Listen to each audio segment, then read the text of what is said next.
sections of the South African Schools Act that have been amended. And we managed also to get the speakers or the presenters who will then take us through. Some of them you might know them because they are also from the sector.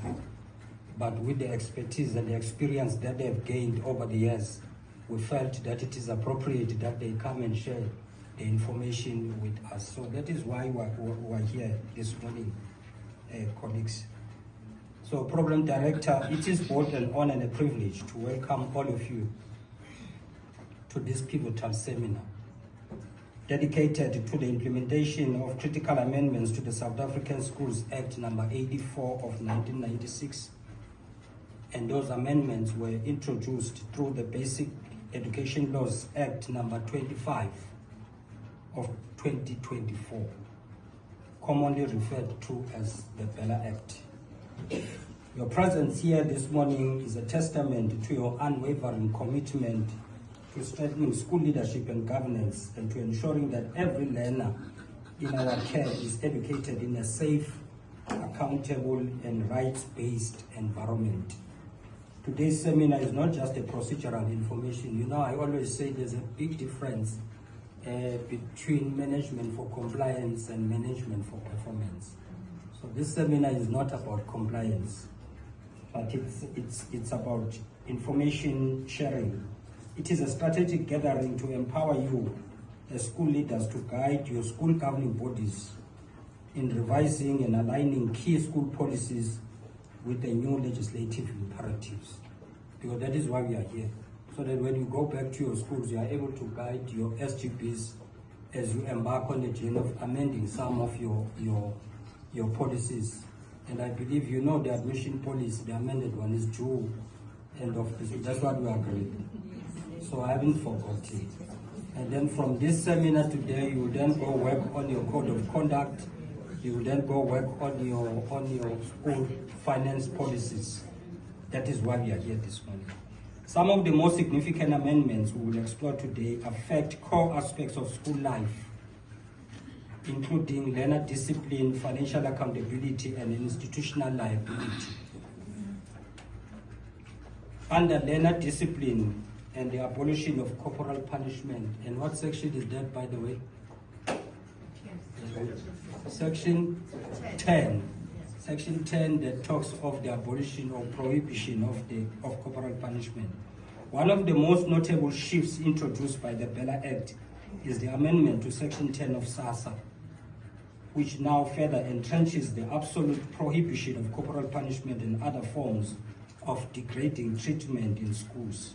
This amendment affirms our constitutional obligation to uphold the dignity and bodily integrity of every learner. As principals, you are now required not only to enforce this prohibition, but also to guide your SGPs in reviewing and amending the school's codes of conduct for learners. In this process, we must ensure that disciplinary policies include clear, fair, and educative alternatives to corporal punishment, alternatives that promote positive behavior, restorative practices, and psychosocial support. That's what must translate to your codes of conduct. And also the seminar will be touching on school financial management and accountability. The Bella Act also strengthens the regulatory framework around school finances, including amendments to Section 36 and Section 37, which now set out enhanced duties relating to budgeting, planning, and the use of school funds. Section 42, which has been amended to tighten requirements for school financial records, annual financial statements, and auditing processes. Those are the topics that we'll be touching on this morning. As school leaders, you must ensure that these changes are reflected in your school financial policy and daily operations. That's your responsibility. Remember, it's not for compliance, but it's for improvement of performance. So transparent, responsible financial management is not just a compliance issue. It's foundational to the sustainability and integrity of your institution.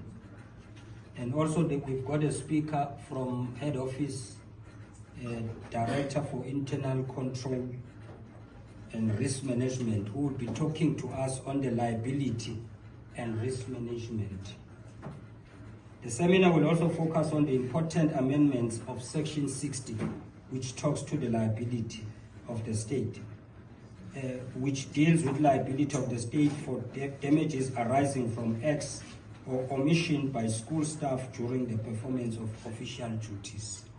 She will be taking us through that. This section has been amended to clarify the conditions under which the state assumes liability, which also outlining the duties of schools to actively implement and monitor risk management systems.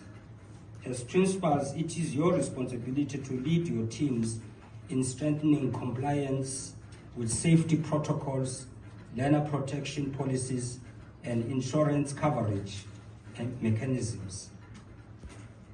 In the coming sessions of our facilitators, we will also unpack the other key amendments in greater detail. You will be guided through practical stage to align your school policies with a new legislative framework. That is what we aim to achieve today. To say when you go back, you must be in a position as a principal to guide your governing body to align the school policies that we have mentioned to these new amendments. So let us approach this task not as a compliance burden, but as an opportunity to build schools that are just safe and fit for purpose in a changing society. And Program Director, allow me to say thank you again, colleagues, for your leadership, your presence, and your commitment to excellence in education.